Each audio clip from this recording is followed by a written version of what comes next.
Good morning and welcome to the 2025 All Advisory Body Briefing. My name is Kelly Ames and I'm the Deputy Director of the Pacific Fishery Management Council. Please note that this presentation is being recorded and will be made available on our website for future reference. To ensure the recording remains focused on the content, please keep your cameras and microphones turned off during the session. At the end of our presentation, we will stop recording and take time for some question and answer periods, at which point your microphones will be unmuted. Before we get started on our agenda, I'll turn it over to Executive Director Merrick Burden for some opening remarks and introductions. Thank you, Kelly, and good morning, everyone, and welcome to our All Advisory Body Briefing on Council and Advisory Body Practices and Procedures. As many of you know, this is a meeting we do every 3 years in response to the Council's Advisory Body appointment process. And the purpose of this meeting is to introduce you to the basic foundation of Council process and our systems. That includes things like our expectations of conduct, our Council operating procedures. We'll have some discussion of roles and responsibilities within the Council process, but you'll be introduced to our platforms and systems, such as those that you'll use for expense reporting, joining webinars, and other things of this nature. If you've done this meeting before, you'll note that the format has changed a bit. My hope is that you'll find this helpful and informative. To kick things off, I'd like to start by first thanking each of you for your service. In my opinion, what sets our Council apart is the strong role of our advisory bodies. Given the geographic scale of our EEZ, the complex fisheries that we have, the millions of people that are affected by Council decisions, we literally couldn't do this without you.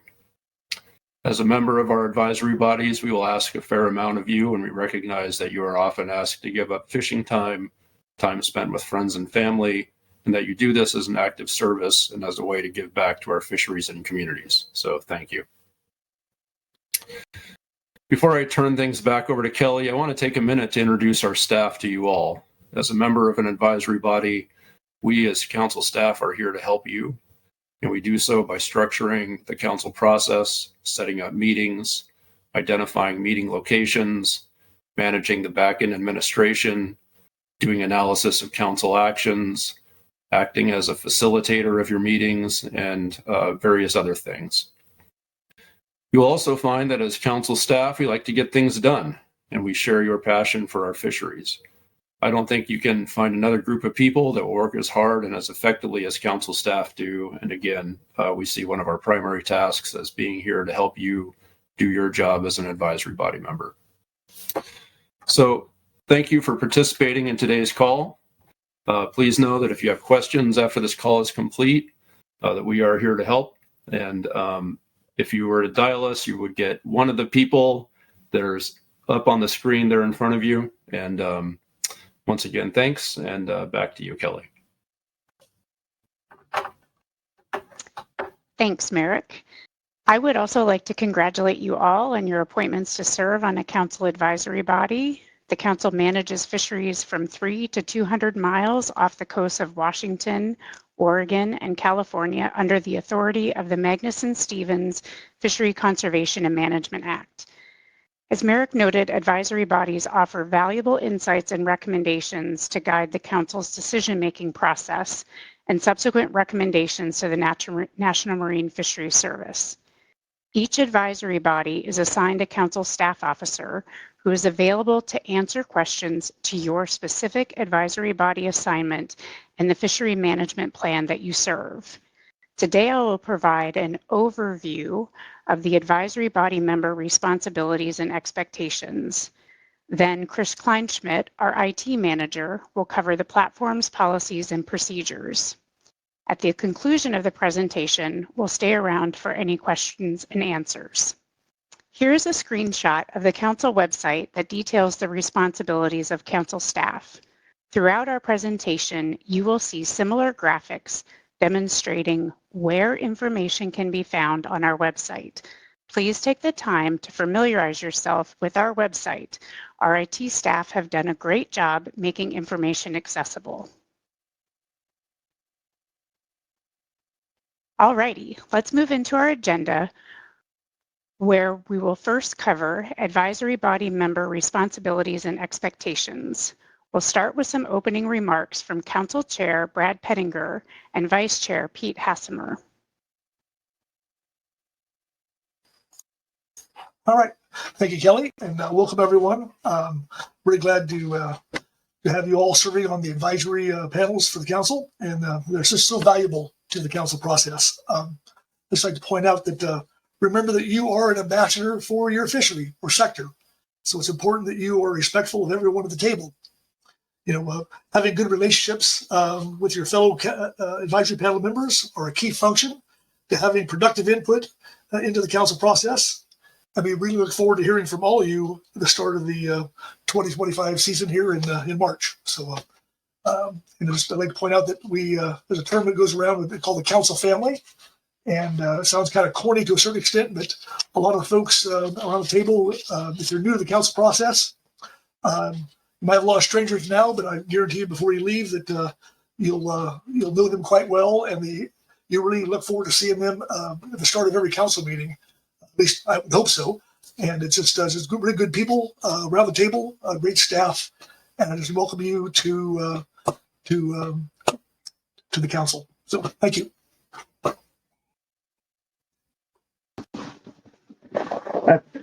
Thanks, Brad. Thanks, Kelly. Yeah. And I also want to welcome you to this council process and thank you for your commitment to the process. I think it's a very good, a powerful, and exciting process. I don't want to make it sound like it's all rainbows and butterflies and unicorns, because there's a lot of problems out there that we know about. For many of you, quillback, rockfish, salmon all come to mind. But I think it's a good and powerful process because we're directly involved in addressing those issues. And your input and involvement are critically important to solving those problems and resolving any of the issues. As Brad said, you're the ambassadors for the sectors you represent. I just want to frame up this council process that you're getting involved in, sort of in a factory production sense, and talk about outputs and outcomes. You're going to hear a lot in this process about the need for healthy ecosystems and sustainable fisheries. One example of that, at our March meeting, we have the California Current Integrated Ecosystem Assessment Report coming up. It's a really good and important report, but that focuses on the health of the ecosystem. But I view those two things, healthy ecosystems and sustainable fisheries, as outputs of our process. And the real outcome, the important piece, is achieving healthy and viable fishing communities across our entire coast. I think that's the big goalpost, is looking at the fishing communities, and they're very important. And in that process, then you represent, your involvement represents all the sectors that make up those communities. And that's why it's important to this process. Again, you're ambassadors for all of those sectors in the communities. And it's very important to this process. We have a very open and public process, but the public can't always participate. So we rely on the advisory bodies to compile and sort out a lot of this information. We rely on you to figure out what's happening, what's desired, what's needed out there in the community. When I started, I said, welcome to this council process, and you're going to find out this is a very big process. But as we go forward, I ask that you really respect that process and all the individuals engaged in that process. There's going to be a lot of discussion in meetings, but there's also a lot of hallway discussion and a lot of interaction outside of the meetings that occurs through this process. And, it's important, I think, as our chair, Brad, said, we're a family and we all work through this together. So I ask that, again, that you just, respect the big process with Kelly and Chris and everybody. They're going to go through this process, but you respect that and you respect everybody that has committed their time to this process. So again, I want to thank you for your commitment and look forward to seeing you in the future. And thanks. I'll turn it over to you, Kelly. Great. Thank you for those opening remarks. The council operations are governed by several rules and procedures, which can be found on our website under the Navigating the Council tab. During this presentation, I will review the council operating procedures, which we refer to as the COPs, as well as the advisory body ground rules. Please take the time to review all of the rules on this webpage that apply to your service, some of which I will reference throughout the presentation today. The COPs are the primary reference for the day-to-day operations of the council and its advisory bodies. There are individual COPs that govern council operations, that's COP 1, as well as those that govern the operations of the advisory subpanels, plan, technical and management teams, the scientific and statistical committee, habitat committee, and more. Today, I will summarize some of the key requirements for advisory bodies that are outlined in the COPs. All right, admittedly, it might feel a little bit heavy to begin with discussing termination. After all, you've just been appointed. That said, you can think of these criteria as the essential standards to maintain your role and ensure long-term success as a council advisory body member. Each advisory body has specific termination criteria, but again, here I will reference the criteria for the advisory subpanel members. Please take the time to review the COP that applies to the particular advisory body to which you are appointed. For advisory subpanels, members can be replaced at the council's discretion if the member transfers employment or moves to a different location, is absent from 2 meetings in any 12-month period, appears unable to fulfill their obligations as a subpanel member, their experience is no longer required. Number 5, violates the rules of conduct for employees and advisors and contractors of regional fishery management councils. Now this document, I want to highlight the one in italics you can find on a rules and procedures page that I showed earlier in the presentation. Please familiarize yourself with this document and the associated requirements that apply to your service. Additionally, the council chair, in consultation with the executive director, can remove a member for just cause. Examples, which are not all-inclusive, include violation of a marine resource regulation, felony conviction, investigated reports of sexual harassment. This also includes removal of an advisory subpanel member who fails to adhere to proper decorum and show respect for council participants, as evidenced by rude and disruptive behavior and/or an unwillingness to refrain from abusive treatment or harassment of other council participants. Reports of such behavior should be made to the executive director or council chair so that the incidents can be properly investigated. As a council advisory body member, you are held to a high standard of conduct to ensure public confidence in the council process. You will be required to work collaboratively with a diverse range of stakeholders, including commercial and recreational fishermen, charter boat owners, processors, conservation groups, federal, state, and tribal fishery managers to address fishery management challenges. This complex and dynamic environment requires all of our council process participants to follow principles of meeting decorums and ground rules to maintain respectful dialogue. The advisory body ground rules can also be found on our rules and procedures page. The strength of our process relies on the diversity of opinions informing council actions, and the best way to ensure that all voices are heard is to abide by these simple and straightforward advisory body ground rules. Please familiarize yourself with these ground rules and be prepared to follow them during any council-sponsored meeting. Each advisory body has officers. Those are typically chairs, vice chairs, and sometimes co-chairs.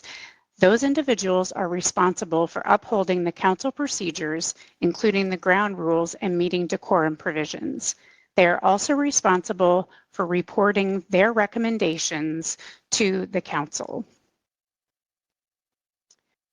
Reporting to the council. Given the diversity of perspectives on advisory bodies, there may be situations where advisory bodies have difficulty reaching consensus recommendations for council consideration. In these situations, it is best for the report to outline the points of agreement as well as the areas where opinions differ. This approach provides the council with the best information for decision-making. All of the meetings of the council and its advisory bodies are open to the public. Draft statements may not be distributed to the public or other council process participants without the permission of the advisory body chair. Final reports will be published and publicly available on the council website for all to see. Relative to meeting decorum, in addition to the ground rules, COP 1 outlines meeting decorum expectations, which are paraphrased on this slide. In sum, we expect advisory body members to be professional and respectful of anyone who engages in the council process. Additionally, harassment will not be tolerated. Individuals who experience or observe harassment are strongly encouraged to report to ensure a safe working environment for everyone involved in the council process. The council will not tolerate harassment or retaliation against those who report harassment. The Harassment Reporting Procedures Policy outlines the steps for reporting and investigating harassment claims. To find the harassment reporting procedures, go to the Navigating the Council tab and then click Rules and Procedures and the Harassment Reporting Procedures Policy.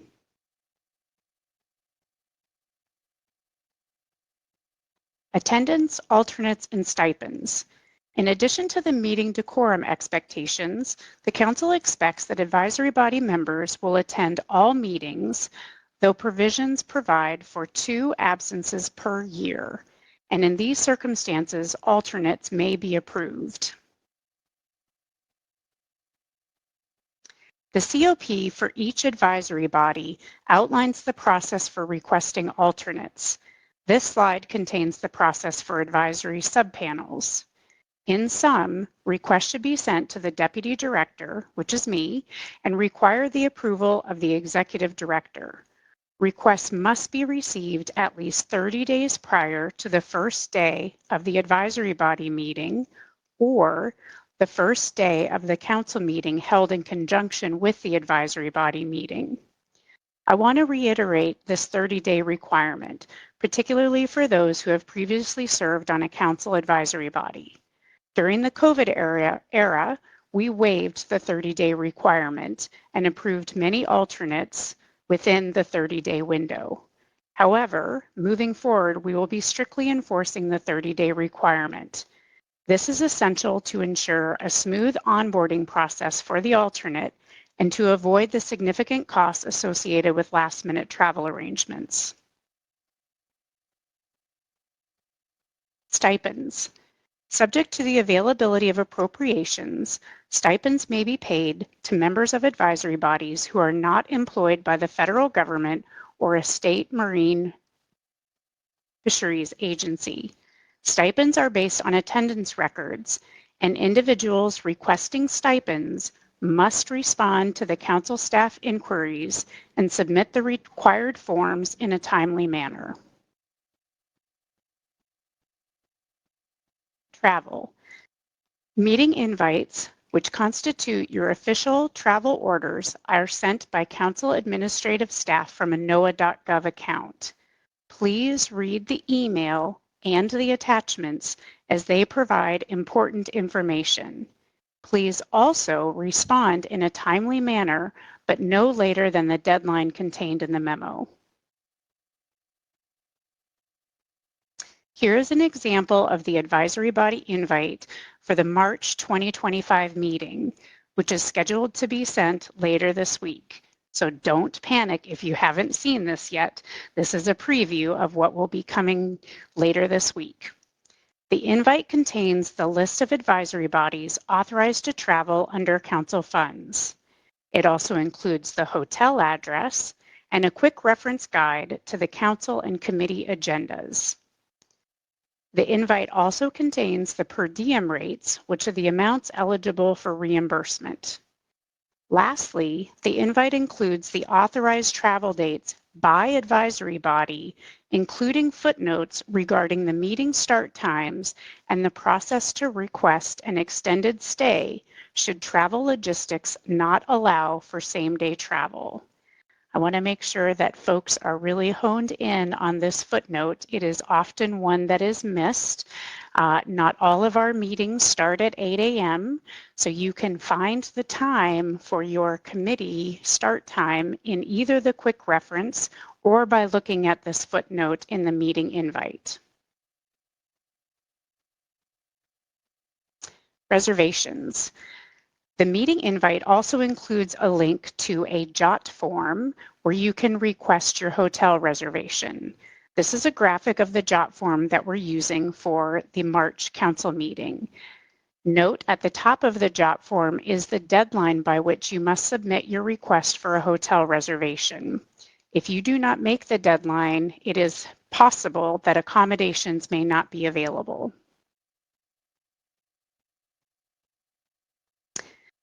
The travel and reimbursement rules can be found on the Council's website, again, under the Navigating the Council tab, and then Travel and Reimbursement Procedures. I will not read to you all of the travel rules, but I will highlight a few common travel situations. If your trip has already started, you must seek permission from the administrative officer, Patricia Herring, to make changes to your itinerary. If you prefer to drive your own vehicle instead of fly, or to stay in a different hotel other than the hotel the council has arranged, you must seek permission in advance, and Patricia will conduct a cost comparison. Reimbursement will be made at the greatest financial advantage to the council, which means we will only reimburse you for the lowest cost option. On to platforms, policies, and procedures. And with that, I'll hand things over to Chris. Thanks, Kelly.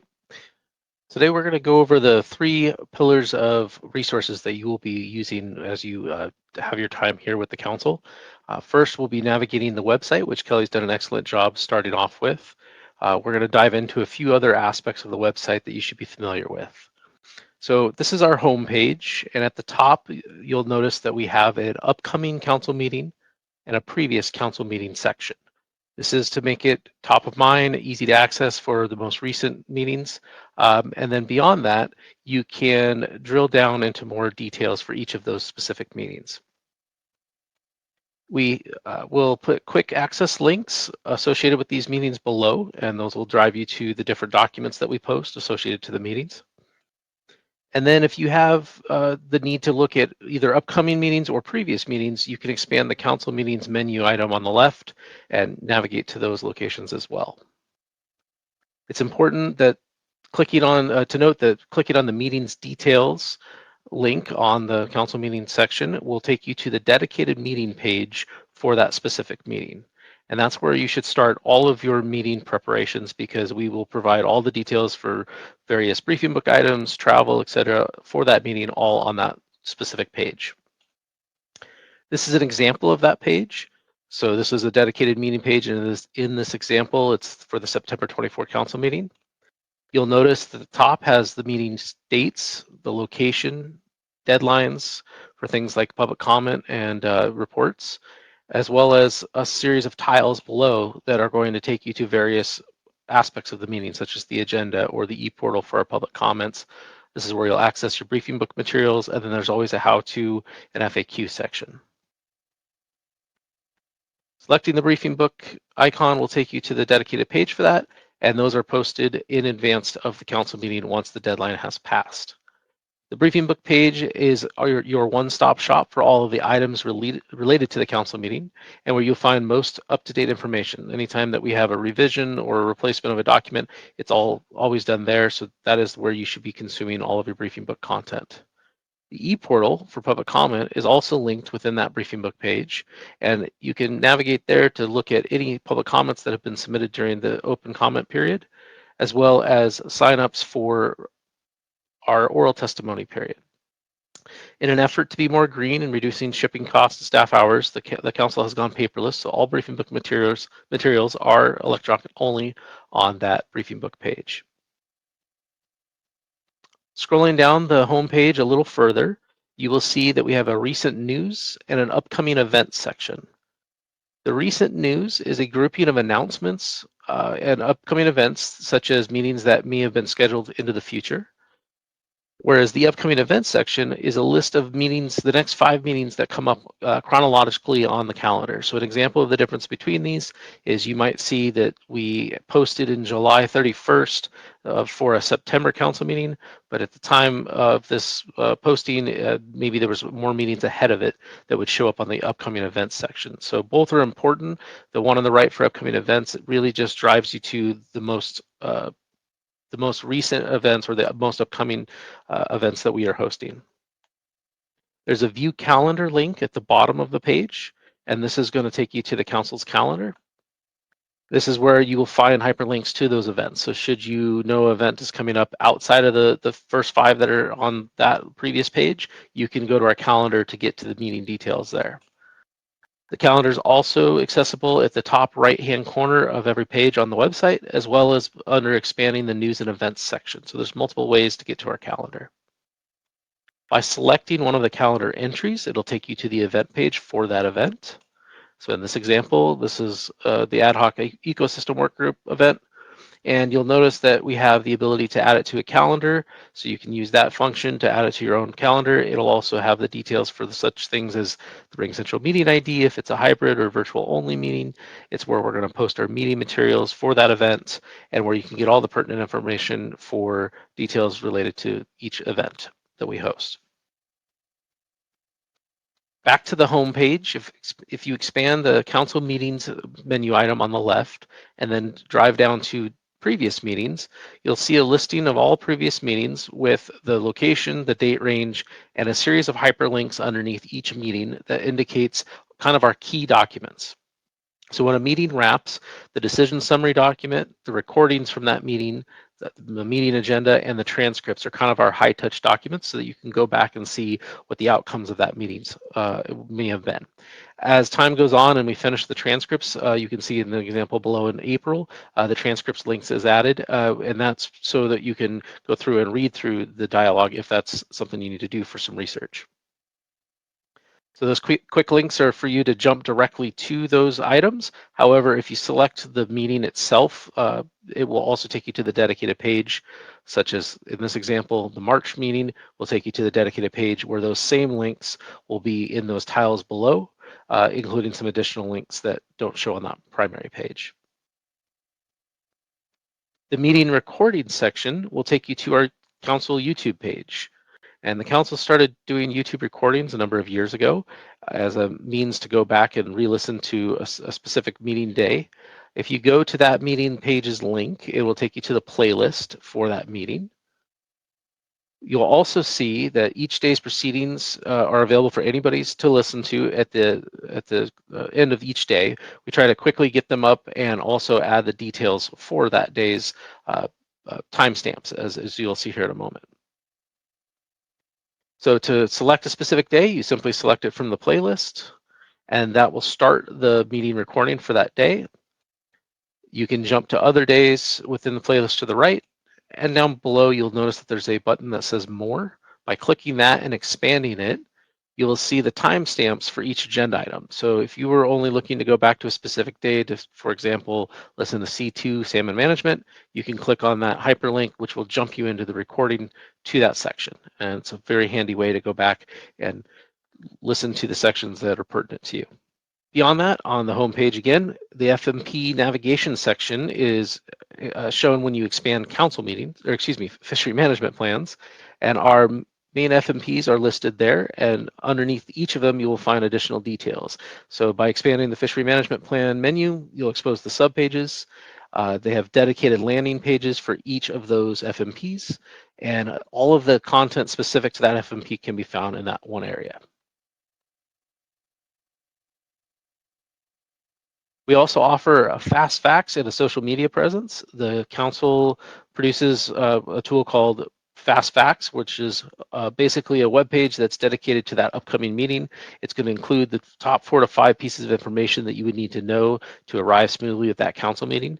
Things like the Wi-Fi information, the location of the meeting, if there's a shuttle available, those kind of details. We also utilize a platform called MailChimp for our e-blasts. So you can sign up for our MailChimp distribution if you haven't done so already. And this is an e-blast so that you'll get an email notification anytime we send out any announcements or information related to the things that we do here at the council. We also have a presence on Facebook and formerly Twitter, also now known as X. There's 2 Twitter feeds. The first is the Pacific Council feed, and this is intended just for general updates and announcements for things that we do here at the organization. And those are things that we also post to our Facebook. And then there's a separate Twitter feed that's specific to just the agenda when we're at a council meeting. And so that one's great if you utilize this platform. We post when we move on to the next agenda item. So if you're maybe working in your advisory body room and you're waiting to go on the floor to listen to that agenda item or maybe participate, you can use this feature to track our movement if we're either ahead or behind on the agenda. That covers the highlights of our website. Next, we're going to dig into Ring Central. So Ring Central is the platform that we're meeting on right now. It is a virtual meeting platform similar to Zoom and others that exist in the marketplace, and it's the one that the council uses for all of our meetings. The biggest things to point out is there's 2 separate platforms. One is called Ring Central Video. That is the one that we're using currently for this meeting, and what you will use for most meetings that you do on a day-to-day basis. And then there's another platform called Ring Central Webinar, and those are the ones that we use specifically for council meetings. It's laid out a little bit differently for general members of the public to join and stay segregated from the conversation. It has a series of other additional feature sets and also a higher capacity for how many attendees can be on at one time. So again, you'll be using this Ring Central Video for more of your day-to-days meetings, and then you can join from various devices such as laptops, desktops, tablets, smartphones. You can even join in a web browser without any installation. It is recommended, however, for best practices to install it if you can on your device, just because it stays patched and seems to work the most reliable.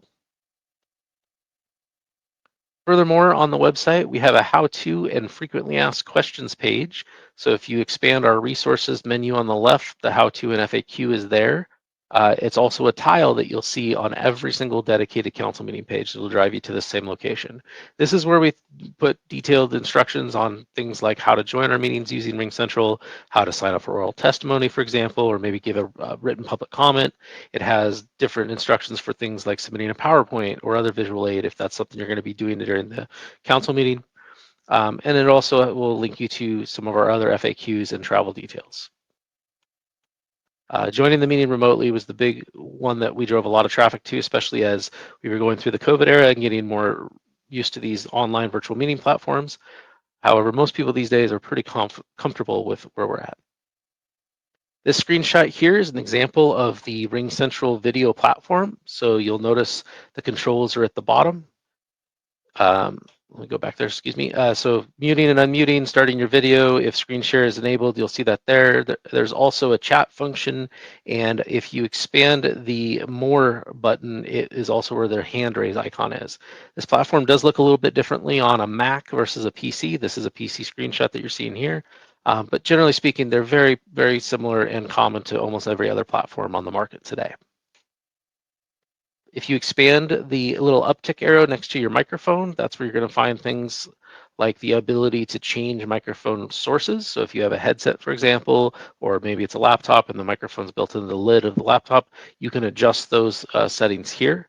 There's also a audio settings button at the bottom of that list, and that's where you can go in and test your microphone ahead of time. These are all handy things to do before you get started on your meeting so that we don't have the dreaded, can you hear me now? Switching to a phone call is also an option if you are having technical issues. Selecting that option and typing in your phone number, the system will call you. So that's another good feature that this platform offers. If you're giving a presentation during a meeting, the enable screen share functionality will appear at the bottom versus having a lock icon on it. And you simply need to click that box that says share, select the screen. If you have multiples, in my example, I have 3 monitors, I would select screen 1. And then from there, I then need to select the share button in the bottom right to enable screen share, and that will start the screen share for this particular example. Once again, the reactions button is either shown at the bottom of the controls, or sometimes there's a more button that the reactions button is hidden behind. That's where you're going to find things like the hand raise feature. And there's also other emojis that can be used as well. By clicking the participants tab, you'll be able to pull up the participants list for the meeting, and that'll also show you who else is on the meeting. There's a chat functionality also built into that same tab that you can toggle in between. So once again, to reiterate, we have RingCentral video for more of your day-to-day meetings, and then the RingCentral webinar platform for our council meetings. And the biggest difference there is we can separate our participants from the attendees, so that the participants are the people listening to the council meeting remotely. The attendees are the ones that are actively participating, perhaps giving public comment, for example. So unless you're given a special link to join the participant side, you will always join as an attendee by default. And then we can provide the ability for us to promote you up. So let's say you are remote for a meeting. Let's say your group has wrapped for that particular meeting, but you need to read the report at the end of the week.